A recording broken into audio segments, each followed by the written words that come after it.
Hi, my name is Bahroz. I'm a career coach, and in today's video, I'm going to talk you through everything you need to know about SHL test. Well, if you've been invited to take an SHL assessment as part of your hiring process, this video will give you a complete breakdown. What SHL is, why companies use it, how the test is scored, whether there is any negative marking, the different sections of the cognitive ability test, along with sample questions. And of course, how to solve them, those sample questions, using smart tips and tricks that you can apply in your final test to eventually ace it and get your dream job. Now, before going and diving deeper into the video, it is very important that in case you find any value from this video, that you like this video and also subscribe to the channel. On this channel, I post content pertaining to how you can go about achieving success in your career and more importantly, how you can build wealth. In case any of these topics are of interest to you, then this channel is right for you. Now, make sure you stay tuned till the end of this video because towards the end of this video, I will be covering some special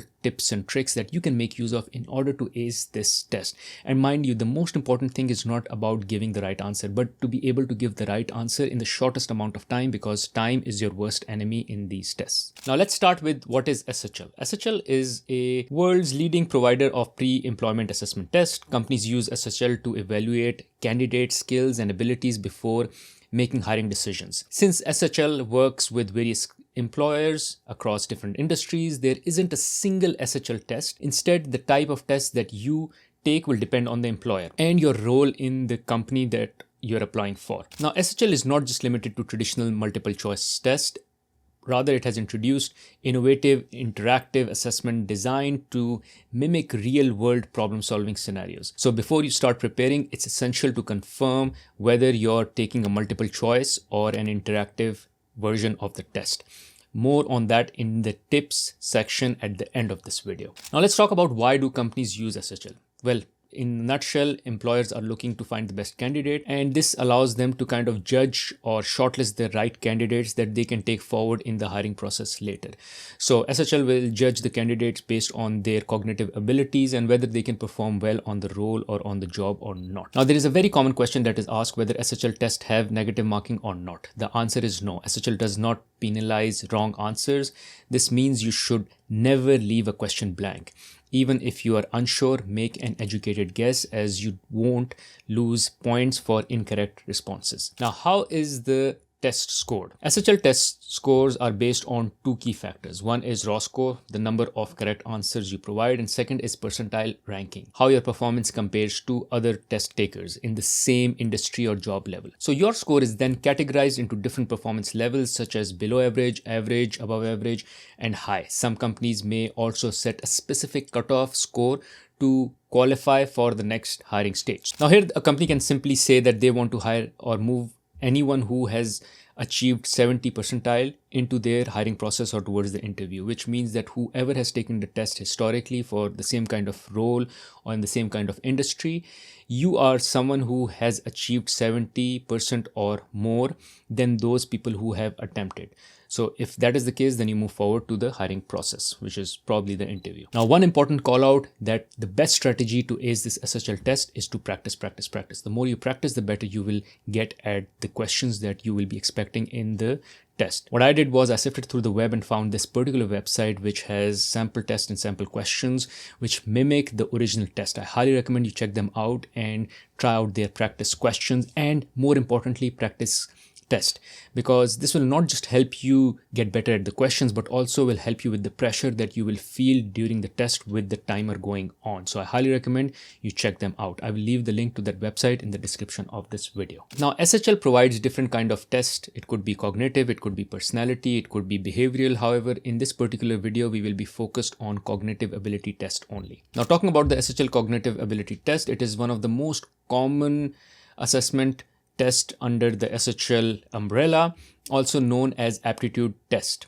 While SHL offers a variety of these tests, the majority of candidates will encounter one of the 5 most common types, which we'll go over in this video. And they are covered under general ability tests. So under the cognitive ability test, what you will encounter is four areas. One is numerical, the second is inductive, the third is deductive, and fourth is verbal. So we will cover all of these in this particular video. Starting with the numerical, the SHL numerical test is often the most daunting for candidates, which is understandable. This test evaluates your ability to interpret numerical data presented in charts, graphs, and tables.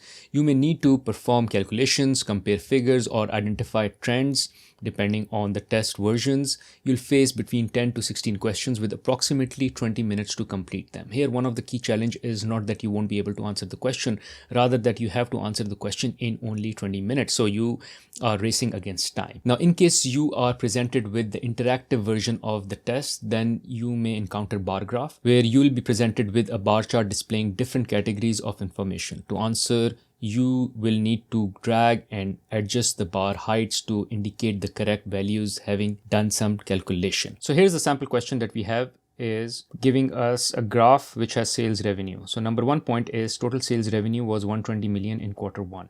Now here, what I want you to do is make sure you read one statement, solve it, and then move to the next statement. The last thing you want to do is read the entire question and then waste time rereading it again. So total sales revenue was 120 million in Q1. Well, we go in Q1 and we see it is 120 million. We cannot change the length of this graph. This 120 million is already given to us. Second is total sales revenue in Q2 decreased by 10 million compared to Q1, which means if it decreases by 10 million, it should be 110. So we will increase the Q2 110 million. Number 3 is sales revenue in East was 78 million in Q1. Well, if it was 78 million in East is number green.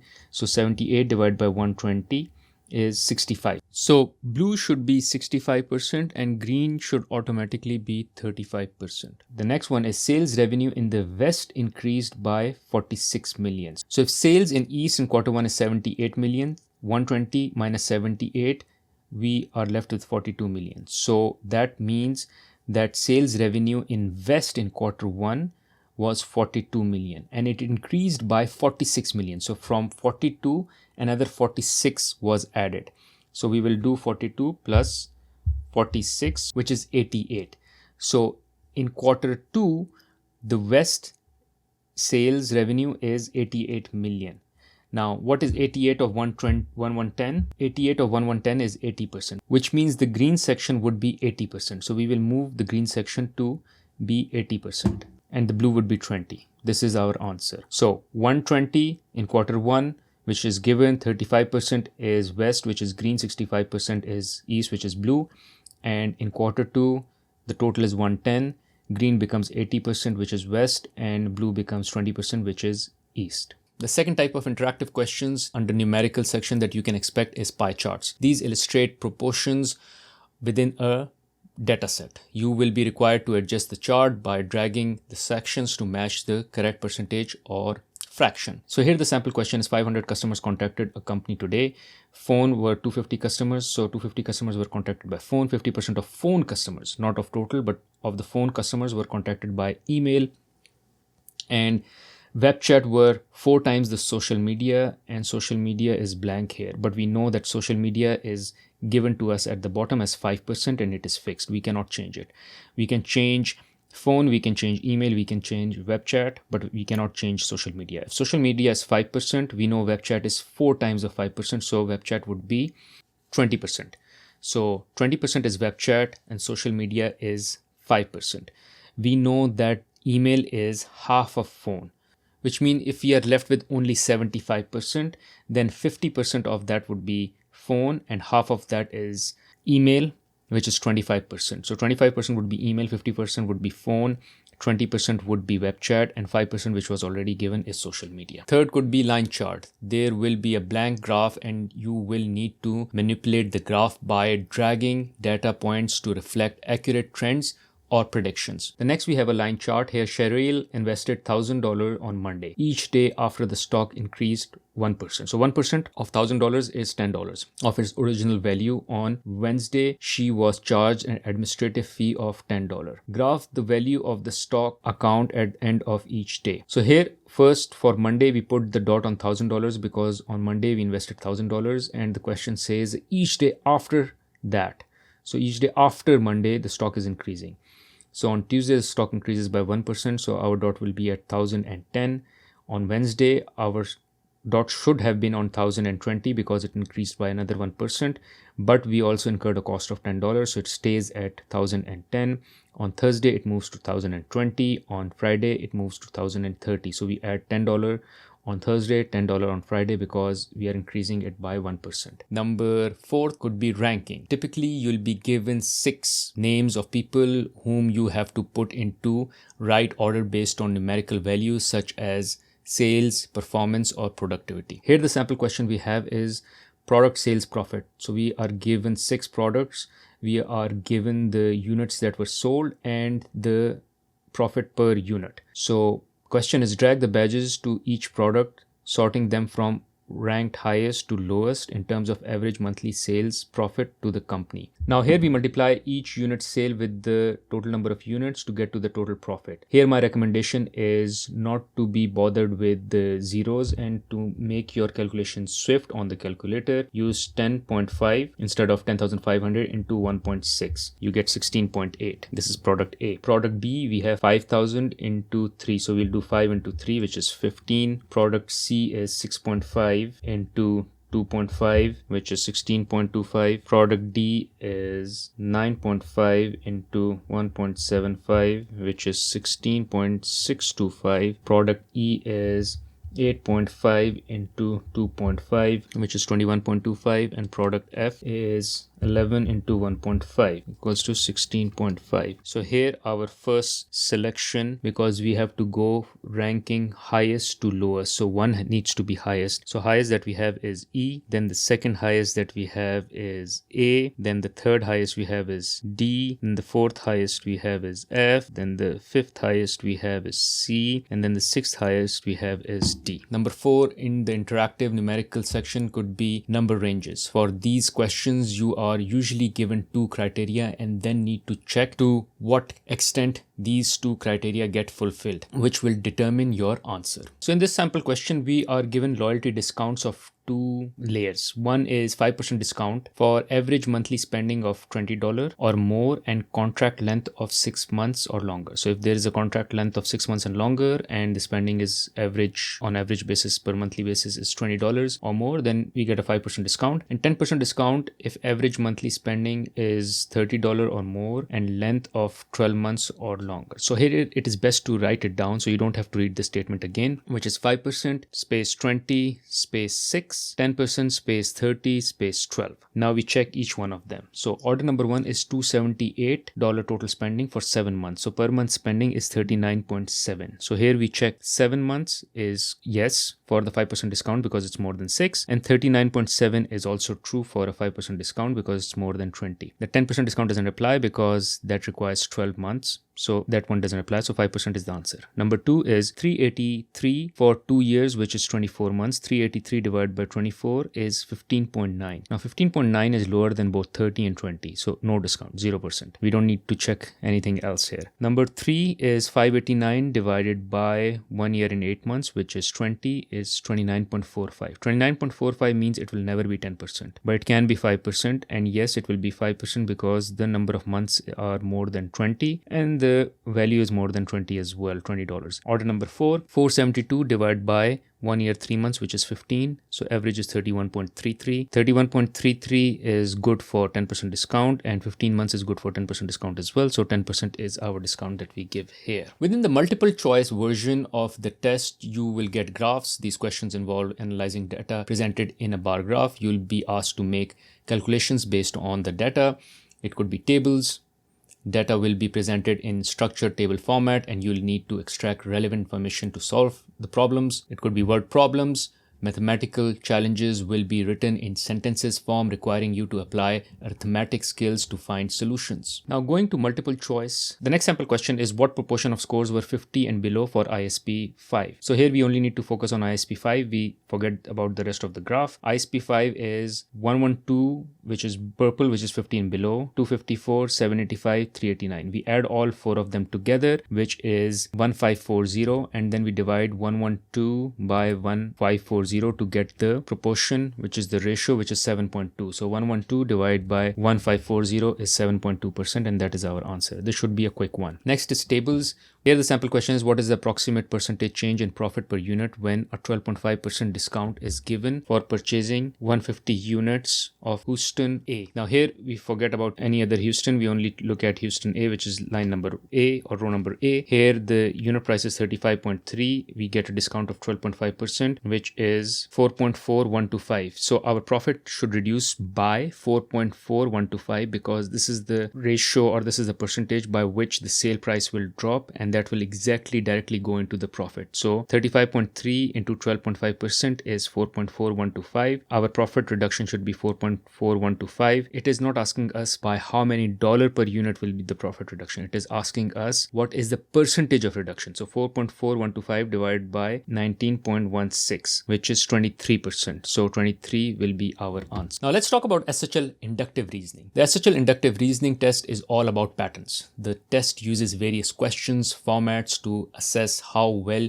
you recognize and apply patterns and rules depicted in abstract shapes. The test contains 15 to 18 questions and takes about 18 to 24 minutes, depending on the kind of test you get. Now, the question types in an interactive version are majorly line sequence. For this, you'll need to identify the pattern in a sequence of lines and predict the next steps by dragging and adjusting the elements. Here, complete the sequence. AZ is connected to 1, 9, which means A is equal to 1, Z is equal to 9. The next one is BY. So after A comes B, or before Z comes Y. So the next one would be BY. Fine. BY is connected to 2 and 8. Of course, if A is equal to 1, then B would be equal to 2 because B comes after A. So 1 comes after 2 comes after 1, B comes after A. Similarly, if Z is equal to 9, then Y would be 8 because Y comes before Z.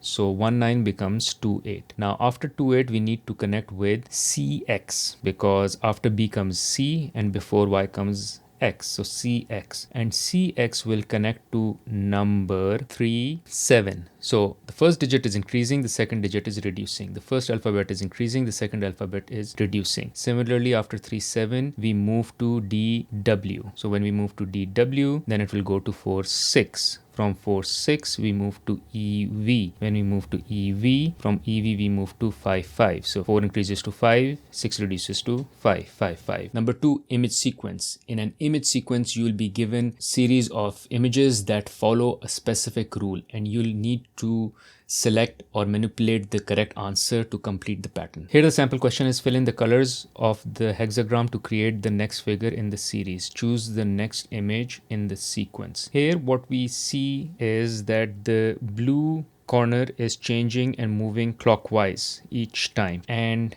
the first and the last figure are kind of mirror image, like they're opposite from both angles. The blue comes completely down and the green moves completely on the opposite direction. So similarly, the image that would be after the fourth image would be an opposite of image second, where the blue will completely move to the opposite side and the green will completely move to the opposite side as well. Just like what happened between image 1 and 4, the same will happen between image 2 and 5. On multiple choice version question, the types could include sequence, which you will be presented with a sequence of figures that follow a specific pattern. Your task is to identify the next figure in the sequence that logically completes the pattern. Which diagram would appear next in the series? Here again, something similar to the previous question. What is happening here is that the design first and the last design repeat. If first and last repeat, which means second and the one that we are trying to figure out will repeat itself as well, which is our answer would be A, because the second design is same as option A. Second one is matrix. These questions involve a grid or matrix of figures. You must identify the pattern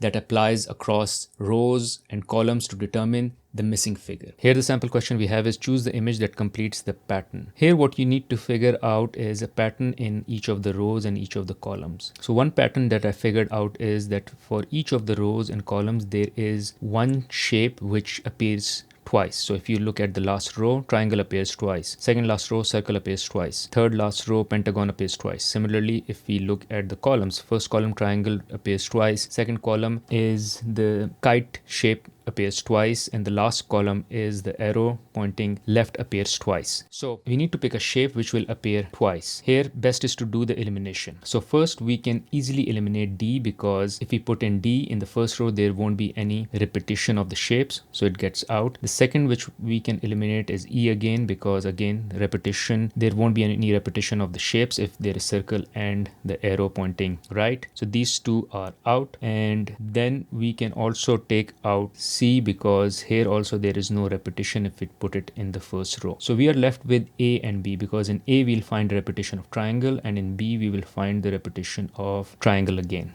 So A and B can be the options. Now let's pick column 3. Is there any duplication that is happening if we put in A? If we put in A, there is a duplication already, which is the square. However, if you put in B, then there will be two duplications in third column. Square is already been duplicated. There are two squares in column 3. And if we put in option B, then there will be two arrow signs pointing right in option in column 3 as well, which is not okay. So B also cancels out. We are only left with A. So A is our answer. Now let's move to the third type of SHL cognitive ability test, which is SHL deductive reasoning. On the SHL deductive reasoning test, you're mainly assessed in your ability to draw logical conclusions, plan, and organize.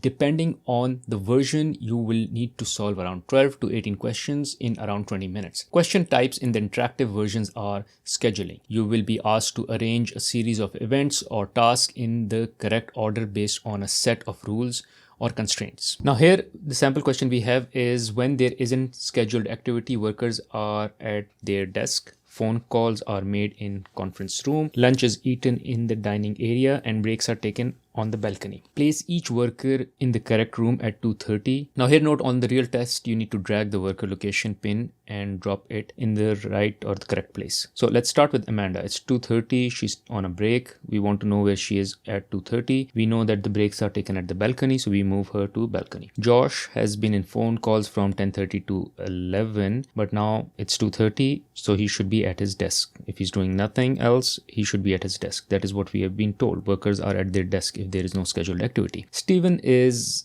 having lunch at 2:30, between 2 and 3. Lunch is in their dining area, and Rachel is in a meeting between 1:30 to 3 p.m., which means that at 2:30 she's in a meeting, so she will be in the meeting room. Number 2, ranking. These questions might ask you to rank a set of items or individuals based on set criteria. Here the question that we have is arrival to the office. So we are given 6 people and given different conditions about them with regards to when they arrive to the office. So mark the correct badge for each employee, sorting them in their order of arrival at the office, from 1 first to arrive to 6 last to arrive. So here, let's quickly read the information we have and let's start plotting it out. What I would do is I would plot out 1, 2, 3, 4, 5, 6, and then front of it start adding the names. So for instance, what we know is, and before we add the names, let's quickly read it. Noah arrives right after Jim, but sooner than David. Lian we don't know. David arrives right after Samira but before Lian. Samira we don't know. Jim we don't know. Donna is the first to arrive at the office. This is very easy, so we start with Donna first. So Donna is first. Then let's talk about Noah. Noah arrives right after Jim. So Jim will always have to be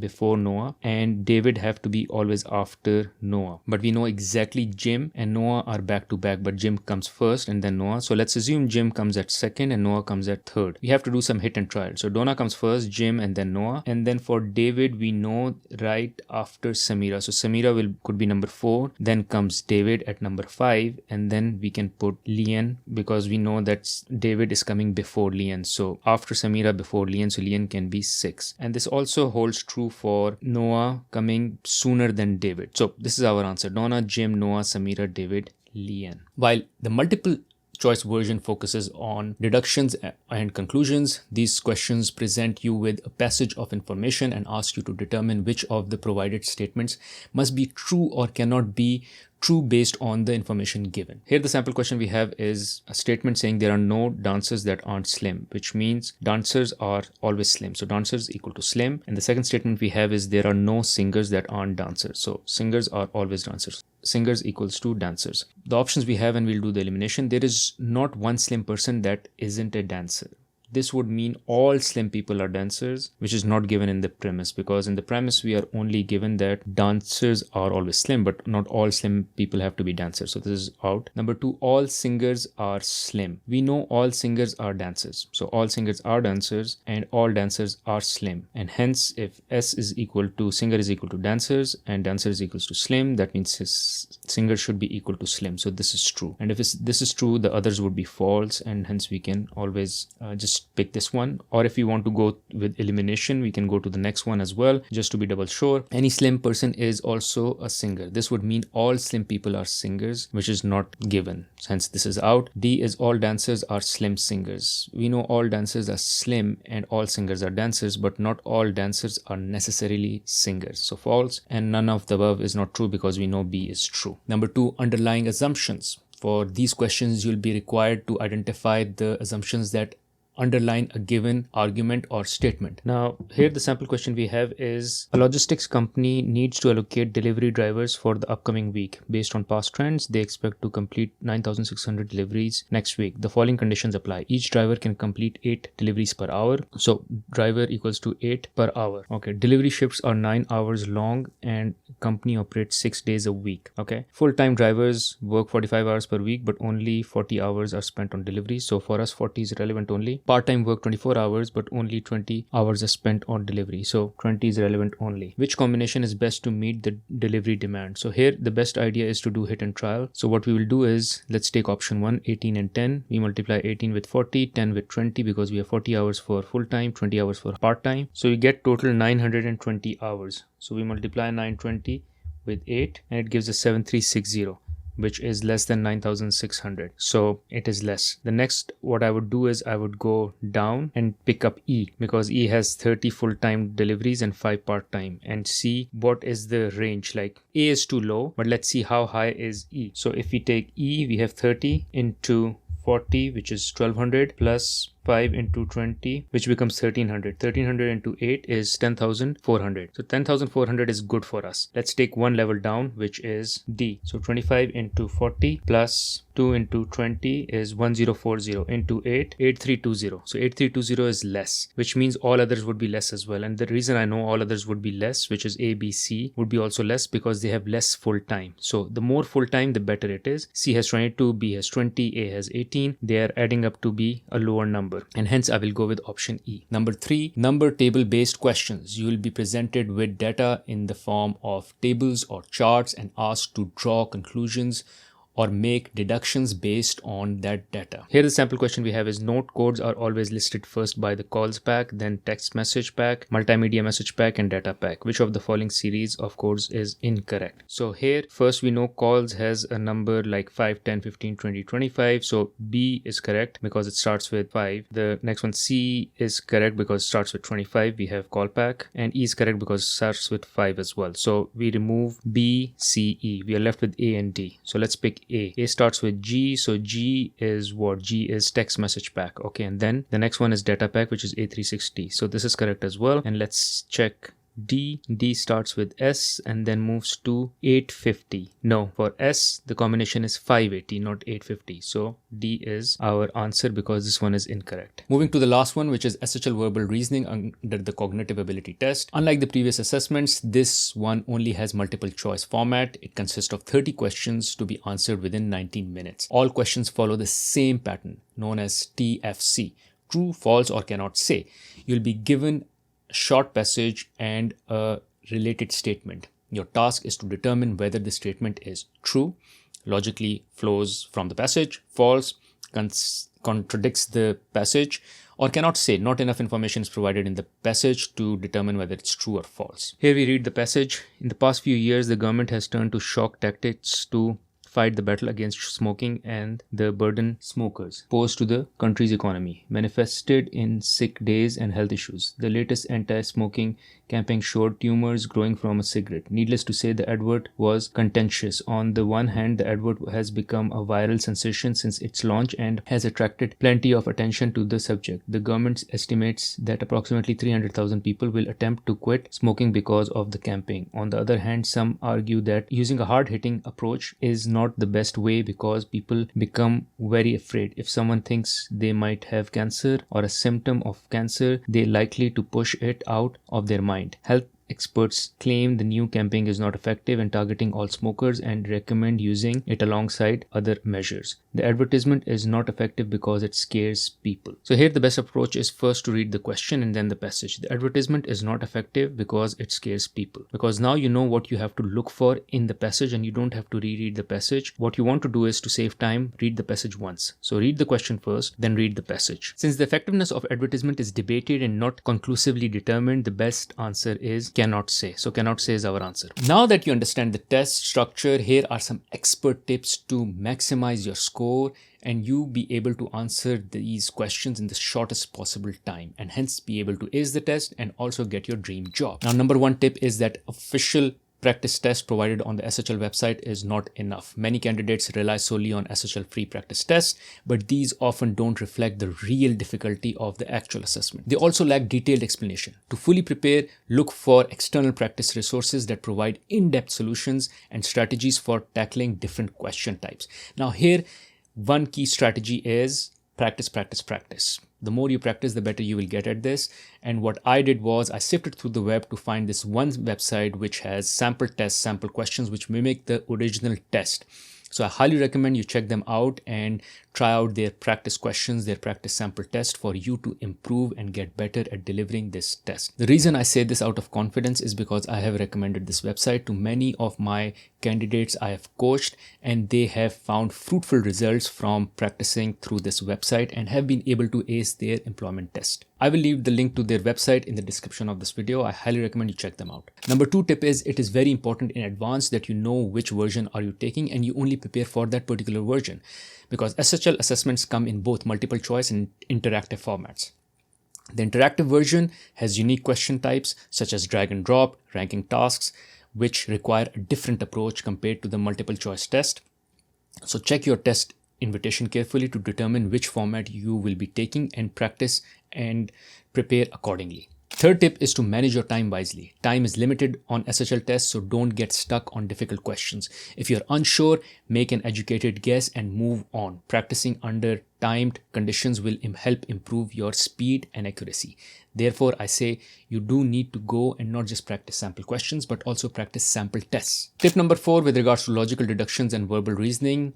Make sure you stick strictly to the information in the text. Don't rely on outside knowledge or personal opinions. Carefully analyze the given statements and choose the most logical answers. Tip number 5, make sure to brush up your math skills. Numerical reasoning is a key part of SHL tests. So refresh your knowledge of percentages, ratios, averages, and basic algebra. Practice quick mental calculations to save time during the test. To wrap up things, SHL tests are widely used in hiring processes, and excelling in them requires proper preparation. Understanding the test format, practicing with realistic materials, and using the right strategies will significantly improve your chances of success. If you found this video helpful and useful, don't forget to press the like button and also subscribe to the channel. Thank you and best of luck.